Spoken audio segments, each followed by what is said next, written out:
Good morning. My name is Chuck Riley. I'm the Associate Dean for Academic Affairs in the College of Engineering and Computer Science, and it is my privilege to welcome you to our leadership seminar this morning.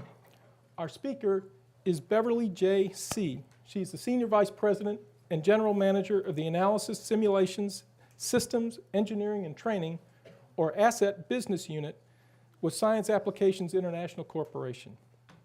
SAIC is a Fortune 500 scientific, engineering, and technology applications company that solves vital problems in national security, energy and the environment, critical infrastructure, and health. Founded in 1969, SAIC generates revenues of more than $10 billion annually and has about 43,000 employees. Ms. Seay manages the development and delivery of services, systems, products, and operations support for modeling and simulation collaboration, experimentation, and training, as well as global threat reduction and nuclear deterrence. She also leads the enterprise-level implementation of SAIC's Modeling and Simulation Center of Excellence. Ms. Seay led the innovation of key pioneering approaches in systems engineering, modeling and simulation, and the delivery of complex composable software and hardware systems.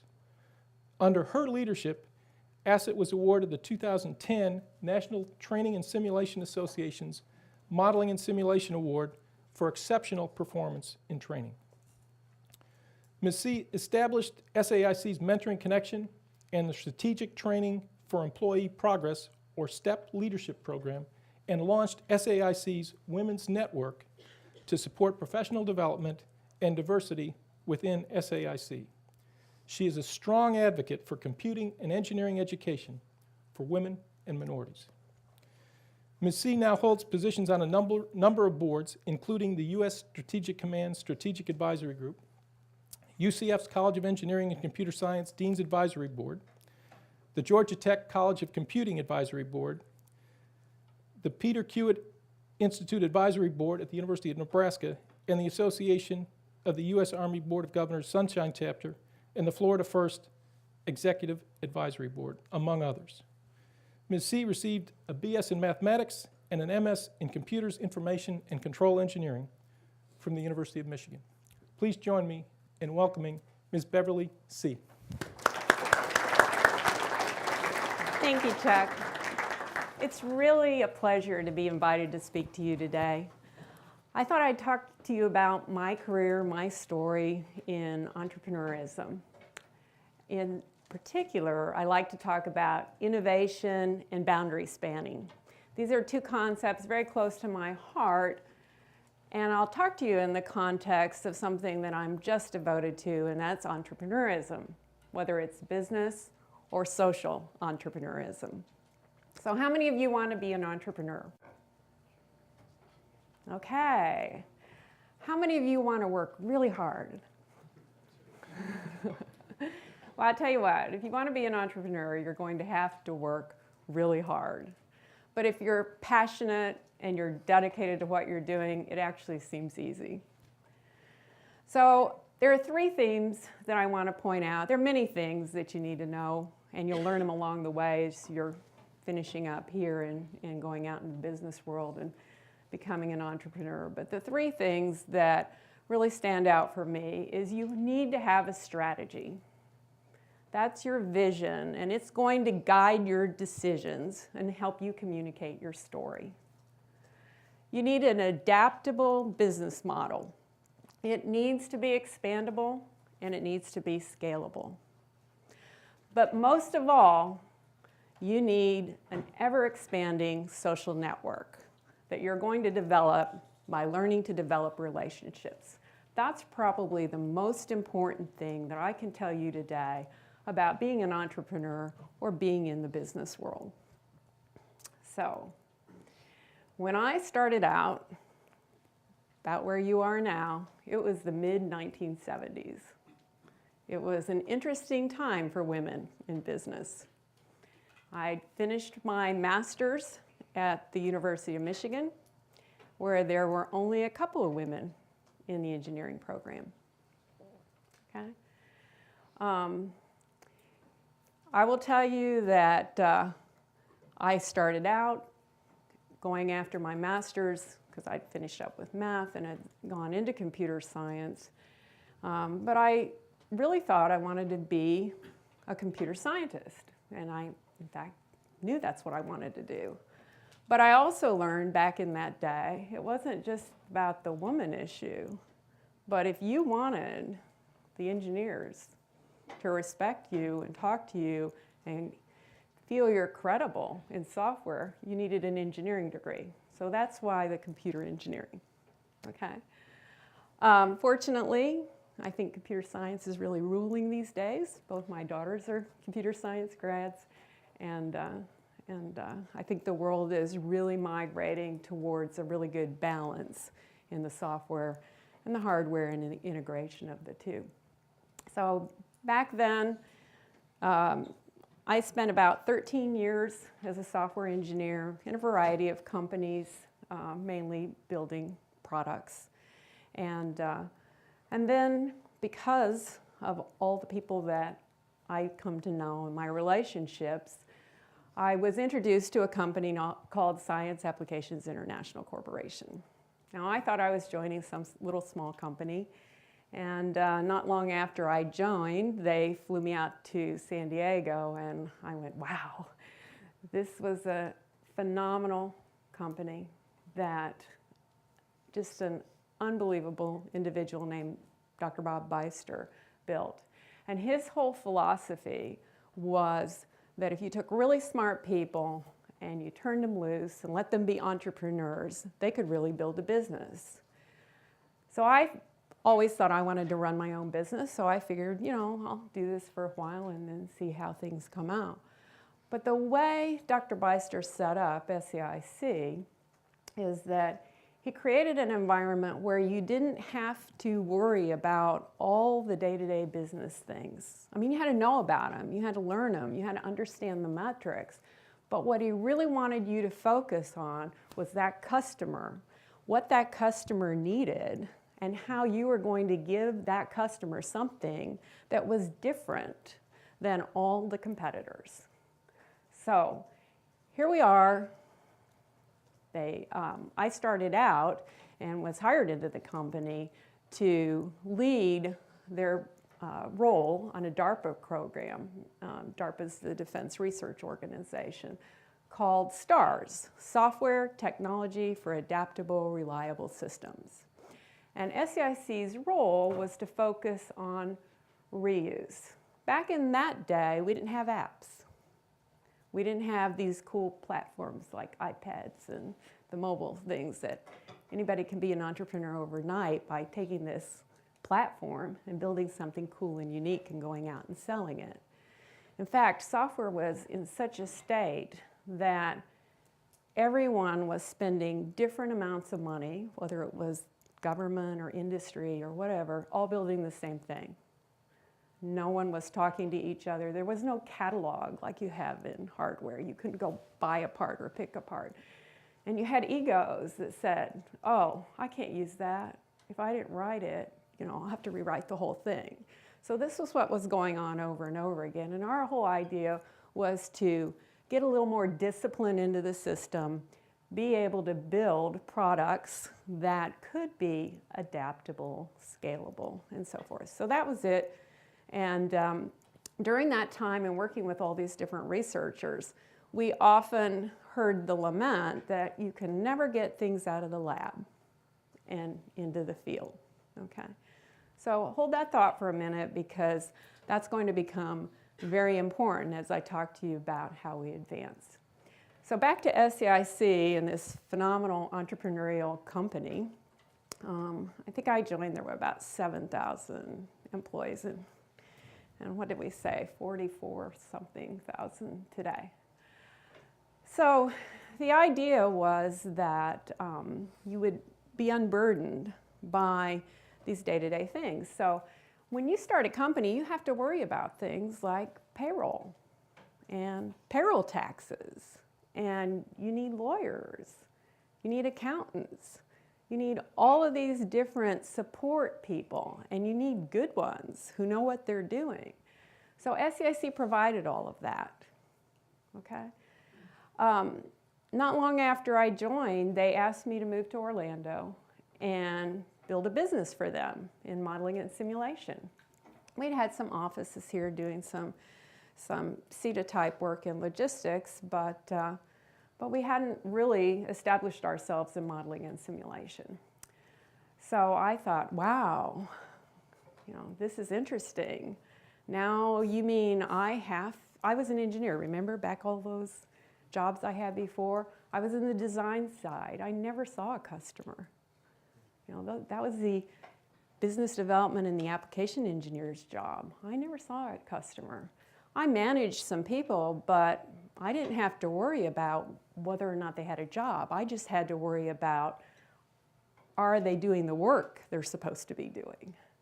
So I moved to Orlando, and all of a sudden I'm responsible for meeting the customers, finding out what they need, selling them on what we can do for them, winning work, hiring people, making sure I'm hiring the right people and they're getting the job done. Very entrepreneurial, all on my shoulders, all within this company. But thank goodness that startup was supported by a corporation that made sure everyone got paid, payroll taxes got paid, and I had access to all this phenomenal talent. Now, the other thing that was just amazing about SAIC, from the board to everybody that was working, there were famous people. People who really knew the government, who had names, people. They were really well known, and they were guiding the company. They were individuals who were actually building businesses for their customers. So no matter what you needed in support, you could find that someone in SAIC knew how to do it or knew the customer. And that ranged from cleaning up oil spills to training dolphins to go find mines, to training our warfighters to make sure that they can go into battle knowing that they've felt and seen and experienced this immersion of what it's going to be like, so that they can go in and do their job and come back home. So here I am in Orlando. I have this great infrastructure. So it comes to, what does this customer need? And we were very fortunate at the time that the industry had been moving from single simulator systems, like the flight simulators and all, to needing simulation systems, which were very computer intensive and therefore software intensive. So, okay, we knew how to do that. We were good in software. We had an approach to software that we could talk to our customer about. That was this concept of reuse. But what were we going to do that would be our differentiator? And again, this comes from getting to know the people that are in the community, to the network point of view. When I first came here, there were and there still are today, and it's continuing to grow, some real heroes right here in Central Florida. And there was one in particular, his name's Earl Denton. And if you ever get involved in the modeling and simulation and training community, you'll hear about Earl. But he took me under his wing, got me on the Army Board of Governors, introduced me to the key players at Lockheed and all the other industry partners, took me in and introduced me to all the customers. And so I got to know people. And particularly, it was important to have those industry partners.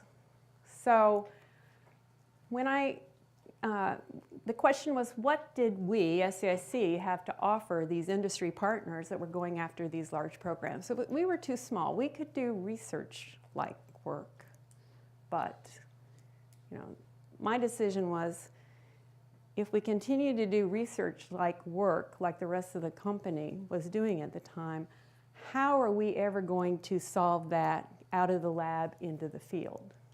And I had decided with my team that in order to do that, we needed to do both. We needed to continue the research work and continue to pursue with the universities collaborating on those opportunities, but in addition, find our niche and go after big programs, and then having both, we could ensure that we could transfer that technology onto the programs.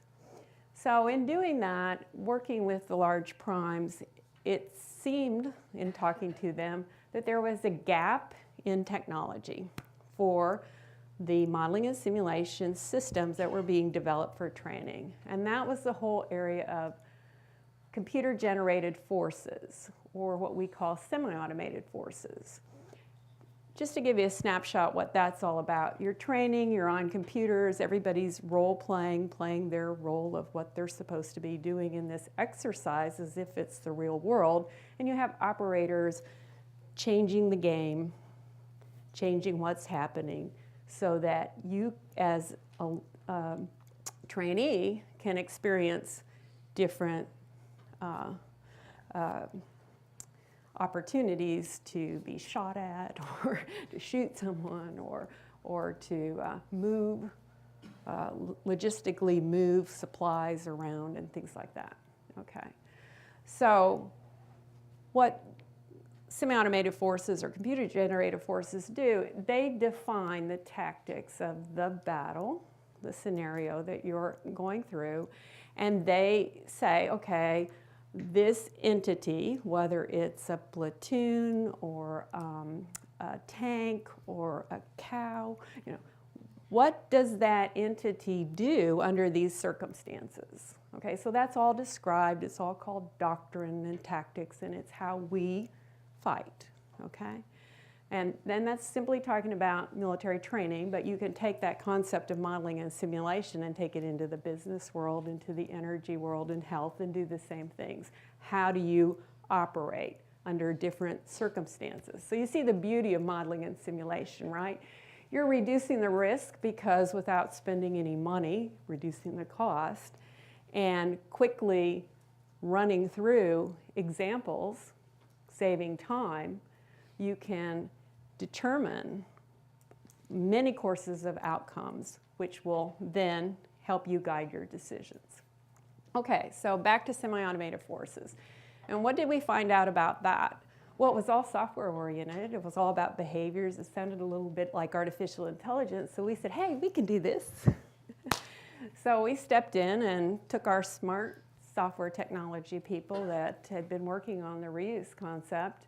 We noticed that there were a lot of universities, there were a lot of corporations, there were a lot of government organizations that were building semi-automated forces, but no one was using each other's software, no one was talking to each other, so the whole state of the technology was kind of dampened by you could only go so far. Yet all this money was being spent to do the same thing. So this was our opportunity. Let's bring the concept of reuse to semi-automated forces. So what did that mean? That meant look at all the semi-automated forces software that's out there and decide what's common about it, and then taking what's common about it and building it once. Everyone uses that one time. No one ever rebuilds that piece. It's built so that it's adaptable and extensible. It can go on any hardware platform. And then you look at the pieces and you say, what changes? So you build those so they can be plug and play. And then you look at what's really unique and you build a library that people can pick from. And then we have the opportunity to advance the whole technology. So that's our business model. Our business model for building Orlando was based on building what we call composable systems. You have a platform, you can change rapidly what you're going to use that platform for by doing the plug and play components, and then you can add unique features. And anyone can build off of it, and then when they build their unique things, other people can see it in the library and then build it themselves. So that was our first big thing that got us our name and got us really situated in what we call constructive simulation. So then we said to ourselves, wow, constructive simulation's gone so far, we've done well with it, but it's kind of flattening out. Virtual simulation is what's going on now. That's where the money is. So was our business model extensible? Could we expand it into the virtual world, which was like simulators? Now we had to deal with hardware. Okay, so we have a bunch of software people, now we have to deal with hardware. And it's more than just hardware computers, it's fabricating cabs, it's making sure that the look and feel of being in this simulator is as similar as possible to the real thing. And these simulators were ground simulators. So Stryker vehicle was the first one that we built. And we built it using this reusable concept. The customer had requested that things be built this way. And not long after the Stryker was fielded, we learned we needed to build an MRAP. Okay? These are up-armored vehicles. How were we training our soldiers to drive these up-armored heavy vehicles? We were handing keys to 18-year-olds to drive. And they were driving the actual, multi-million-dollar vehicles, right? So the simulators are very valuable in, again, saving resources, getting things done quicker, training you so that when you actually get in a real vehicle that costs a lot of money, that you've been there before, you've experienced it before. We reused 80% of that motion platform vehicle. All the station, the instructor station that's talking to the driver who's looking out the windows at these virtual screens, these games that we're playing to train these soldiers how to drive. Okay, so that worked. That was great. But the next thing that we had to experience is, could we get into the live training market? That's kind of what you call laser tag for the military. I know people get upset. They're in the military when I say that. My husband doesn't really like me saying that, but I'm trying to give you a sense of what it's like. You're putting laser equipment on weapons and on the vehicles, and you're putting all of our soldiers, you're traveling to an actual training center and going through an exercise as if you're on the battlefield. Okay, so that's where they really experience what it's like to be shot, okay? But it's a laser. All right, this is a well-established business area, live training. It's got a lot of competitors in it. They've been there a long time. Some of the equipment's about 20 years old. It's all very intensive hardware, lasers, you can imagine, miniaturized, all the communications that's required to determine whether or not that laser shot actually hit that sensor on that soldier and where and so forth, so that we get a sense of how we're training. That was a lot different than computers and integrating computer systems and hardware that already existed and putting it together.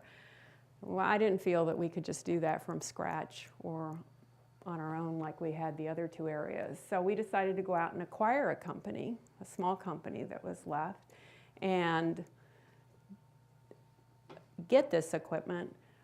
And so we went to a company that was state-of-the-art, had the same concept we did as far as everything's composable and reusable. Every time they built a system, they asked themselves, how does this fit with the new system? What can they improve? Can they change parts in and out? Could their customers create a training environment by putting different pieces together? So small, large, very expanded. So we bought a company, and that got us into the live training business. So now we are in live, virtual, constructive. And a lot of times we're training now by integrating those. So you really have to kind of have all three in order to do that. So what was left? What was left? What was our strategy? Gaming. How many of you are gamers? Yeah, okay. Well, there was a little problem with gaming, and that was a lot of times it really back in the day, and I don't know how good it is now, I'm not a gamer, but there was this problem with the law of physics. A lot of what the games would do really couldn't happen in the real world, right? So is that going to be good training, or are we going to have negative training?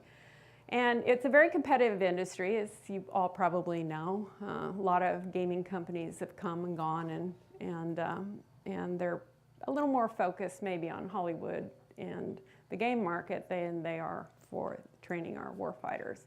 So we were a little slow to get into that, but I got a call one day about an opportunity to buy the IP for a virtual world. And a virtual world is, again, this virtual world was built the way we build things. It was built with a platform and features that you could create new worlds very rapidly by picking up existing worlds and adapting to them. So you could go into a world and then say you want a command center, and the screens are already there, the tables are already there. So you have your avatars, and you can go into these worlds and start recreating what life's going to be like, and create that opportunity for decision makers to collaborate, to look at the same screens at the same time and make their alternative decisions. So we acquired them very quickly, and now we have live, virtual, constructive, and gaming, and very few companies have all of those aspects of modeling and simulation. Okay, so we had a strategy, we followed our strategy, it guided our decisions, we stayed focused, we got ourselves into each aspect of the market, and then we advanced on to position ourselves from a small company into a much larger presence here in the research park. So let me also now talk to you a little bit more about the networking and the relationship building, because that's so important. As I mentioned, it was those relationships that got me into the community, introduced me to the customers, introduced me to industry partners, and really helped us to advance, okay? And, but the next thing that was really cool, and I have to admit something now, this is my confession, I don't play golf. So if you don't play golf, how are you going to develop all these relationships and get to know these people and so forth? And they asked that question at a panel I was on for the Society of Women Engineers, and I said, who has time to play golf? I raised my 2 daughters, got them through school while I was building this business. Now I have granddaughters. Who has time to play golf? So I will tell you how I did this. And I was a little late coming into the social community for donations and philanthropy and all of this, because I really got involved when my daughters went to college. So when Michelle went to Georgia Tech and Tiffany went to UCF, and they both got computer science degrees, by the way. Tiffany is finishing up her master's in industrial engineering now. I got to know all of these people and what they were interested in, what the problems were at the universities. I got the opportunity to donate to help set up scholarships. I got to work with them on some innovative ideas. And there's a great book out right now that you'll want to read, especially if you're planning on being associated with the university. It's Engines of Innovation. And this is all about an entrepreneurial university. So the relationship I have with Georgia Tech, with UCF, with PKI is all about entrepreneurism. And now we're calling this social entrepreneurism. And locally in the community, when I've been involved in working on boards for charities, I've had to call on my friends who are also very well known in the community and say, hey, I need to change this board out. Will you join this board? They call me and say, hey, we're trying to collect money. Will you donate? That's my golf game. It's all about working with each other and helping each other to reach their social goals and build a better community. This community right here around this university has a phenomenal government industry university partnership. And so it's been a great place to build a business, to be a business entrepreneur, and also to be a social entrepreneur. And that's what I'm leaving my message with you today. I know it's hard out there. I know it's a little scary because of the job market. What I would advise you to do, if you're a little scared of starting your own business, but you could do both, go out and volunteer. You'd be amazed who you meet. You'd be amazed how much you learn, okay? And you never know. When someone sees you and sees how hard you work and how passionate you can be, they might give you a job. Or they might fund starting you up in your business. So that's my advice to you. Whether it's business entrepreneurism, social entrepreneurism, do them both. But that's a really great way to get started when you're leaving the school. Thank you for the great opportunity to talk to you, and I think now I'll entertain questions, and feel free to ask me anything you want. Were your customers ever the government? Did you ever have them call you out in your business and say, we need you to do something for us? All our customers are government customers. And yeah, they call us all the time and ask us to do things, particularly because we do research. We invest a lot in research. We want them to know what we're doing, and we want to know what their problems are. So we kind of work together. Do you do private too? Private. If some private owner calls you up? Commercial. We've done a little bit of commercial, and there's parts of the company that are really expanding in commercial, and you'll see that more in the health and energy. And I'm glad you brought that up because I didn't mention it, but the idea of creating this Modeling and Simulation Center of Excellence was all about taking all this wonderful work we learned in modeling and simulation for training, particularly military training, and asking ourselves across the company, what can we do in healthcare? What can we do in energy? What can we do with cyber? And bringing these worlds together to rapidly come up with some solutions that, and some opportunities to test out what might work and what won't. There was another question? Yes? How do you feel that the quality of the UCF graduates you see coming into SAIC compare with some of the other colleges you employ? So we probably hire more UCF graduates than others, and here's one of your, all three, right? Did you get undergraduate, master's, PhD, Robert Francischini? He's my Chief Technology Officer, and I've mentored Robert over the years since he graduated from here, and he could be an entrepreneur. He's very entrepreneurial, very creative, and yeah, we've got good quality students here, and I will say my daughter is doing extremely well at Raytheon, running a very large program. So I'd say, yeah, you do a good job of creating quality students. So in today's patent market, with patent trolls, conglomerates suing each other day in and day out, how can the individual entrepreneur succeed? Yeah, that's a good one, isn't it? You need a good lawyer. No. You need to get with people who know how to do that, and I think you've got an incubator here, and I know they have at Georgia Tech as well. These two schools do a really good job of helping startups, and I would say if you've got a really good idea, go work with these people to figure out how to protect it.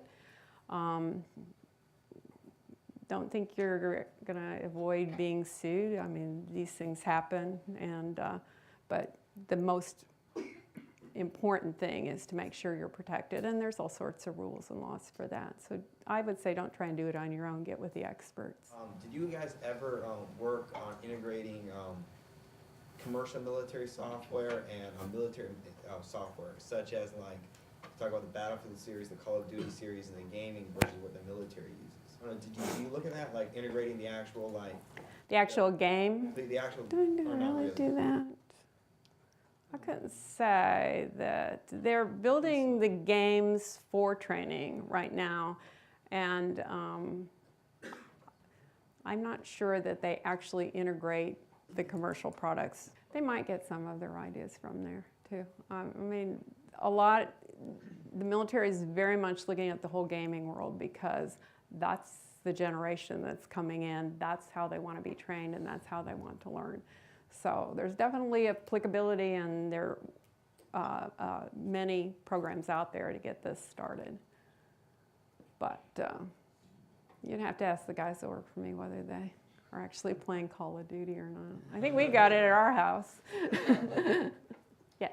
So Research Park has a lot of simulation companies, a lot of really big ones that you mentioned, how you do collaborations or with them, and there are also a lot of competitors, I'm sure. So how do you balance that? I think that's what the social network's all about. Yeah. You know, I really do. We're all friends, and I've been in a lot of different communities, and it's not the same. We will go after each other and compete and win or lose. We'll team. We'll partner tomorrow, and we recognize that right up front, and we say that. So it's all the social activities that we have that are supporting our war fighters, pulling together boxes of supplies and equipment that our soldiers need. As a community, we get together and do that. Helping our wounded warriors when they come back. As a community, we do that. Helping the families that are left behind while the war fighters are deployed. We get together as a community and do that. And so I think back again to that social network, and those relationships allow you to persist. And that's what lasts beyond the single competition, a win-lose situation. Other questions? Yes? You mentioned early on that one of the real benefits to working at SAIC was they had the infrastructure to allow you to be a real entrepreneur. Right. For one of us trying to start our own business, is there a company that kind of provides that infrastructure as part of their services? Well, I believe there are a lot of companies that are trying to form that model. And so I suggest you research two things. Research entrepreneurial company and see if the company says that's part of their whole strategy. But the other part of it is look for employee-owned companies. SAIC was an employee-owned company, and that was also really cool because Dr. Beister believed that the people who really worked hard and built the company should share in the wealth. And that really motivates people to do the right thing. But also, again, I'll go back to these universities and the incubators and the environment that's being created around them in the community to start companies and create jobs. And they have a lot to offer, and you've got a lot to offer right here. Yes? What do you see as the future for the simulations markets? I think that market is going to explode because we just don't have the money anymore to try risky things that don't work. We don't have the resources or the time, and we can't take the risks to make a decision and then find out wrong answer.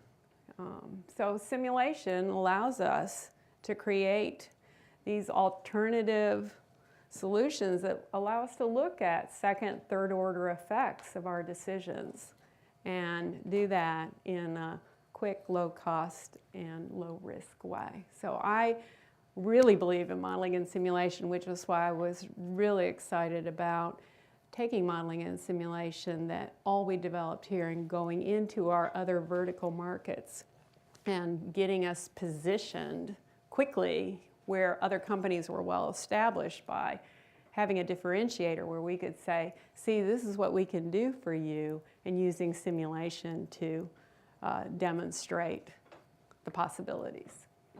Yes? Has your company ever looked into haptic surgical simulation, or has it been mostly military? No, we're moving into medical simulation now. That was one of the first advantages of bringing our health people and our simulation people together. I think that's going to be a very, very big market. And wouldn't you rather your doctor did that operation a few times before and got some experience at it before he was practicing on you, right? Yeah, good. Okay, any other questions? Okay. Can you talk about some of the challenges that you face as a woman in a male-dominated profession, and what advice would you have for the women in the audience? Okay. You're recording this right now. So this is a good opportunity to say one of the first things I learned, and it was a very hard lesson, and it really applies to men as well, is you're going to have to accept the fact that not everyone's going to like you, and not everyone's going to support you in what you're doing. And so the way to overcome that, in my mind, is to build a team and find those, again, that social network and those supporters. And when you have someone that's acting like they don't like you or they don't support you, then the best thing for you to do is probably not engage with them as a start and find someone else who you do well with to engage with them. But the second thing I always want to tell people as well is, you know, be really careful with email. The best way to solve a problem is to go talk to the person. And I think this is particularly important for women, because what you may find in talking to the person and getting to know each other is they're not really doing what you think they're doing, or they don't have the motives you may be attributing to them. And it's getting to know them and solving a problem that builds the trust that allows you to go solve harder problems and work in more challenging times when there's more friction. There's always going to be some kind of friction or competition, or it's just human nature. But don't avoid it, because that's not solving any problem. And don't be confrontational, but learn and just practice. You know, if you're a shy person, force yourself to go to social situations. Force yourself to talk to people. Find one person. Have a story to tell. Have a way of engaging them in telling their story. But now the third thing I will say about that is I didn't have a mentor in my career. And that was challenging, I think. So today, that's one of the reasons we piloted the mentoring program that's now been very successful at SAIC. And we have a program going on right now with UCF called the WISE program, where we are matching women in engineering and STEM projects in, I think it's sophomore, junior year, because we want to retain these women. And we're matching them with industry women, local industry women, about 5 years out was what we were looking for, so that they could match the mentors and the mentorees. And we're using the same vendor that we used at SAIC to do this. And the thing is, and I'll be honest, it wasn't so difficult with Michelle and Georgia Tech, but with Tiffany, my younger one, she was not really sure she wanted to have this computer degree and be in engineering. So I would say, okay, what do you want to do? And she'd say, I don't know. And she's going to kill me when she hears me saying this. But she said, I don't know. And I said, well, stay in engineering until you know. It's easier to get out than it is to get in. And of course, now she's working on her master's. So I think that once the women can see what the possibilities are, you know, you're talking a long time to get to my age level, but very short term. When you see how successful these women are, you see that they have families, you see they have children, they still could do their job and have families and children and do sports and everything else, and that we're all normal people. We have a geeky bent to us, but we're still normal. Then I think that that will help. So seek out people, and I would say this whether you're a man or a woman, you know, seek out friends and seek out people above you and below you and just ask. But when you go to ask somebody who's really busy for help, they're really busy. So make sure you know what you want. Make sure when you go in, you can tell them, this is what I need, can you help me Can you help me? Not do it for me, but can you help and guide me? And most people will. Any other questions? Another question. Yes. Do you do any partnering with any other countries? Like, do you do business for any other countries, or is it mainly for U.S.? No, the simulation business is huge internationally. Yes. When you're hiring new grads from either UCF or where else, what kind of items do you look for on a resume or during the interview process? Oh, I would say you're looking for well-rounded people. Okay, you're looking for people that want to work on a team, because that lone guru that we used to hire back in the day when I first came out, you can't do that anymore. These problems are too complex. So it's got to be somebody who's willing to work on a team. And we're looking for a good, solid education. You have that here. And, you know, you need to work hard. I don't know how much I can say that. It's just amazing to me how many people don't want to work very hard. So, especially with the teamwork, okay? And you've got situations where people are in different stages of their lives. And I went through a period when my daughters were in high school and I didn't want to travel very much. And so other people filled in for me. They traveled. So as soon as my daughters got in college, I did all the traveling so they could stay home and have their babies and help raise those young ones. So it's a team, it's a community. So we're looking for people that want to be part of a community. Any more questions? All right, well, let's thank Ms. Seay. Oh, thank you very much.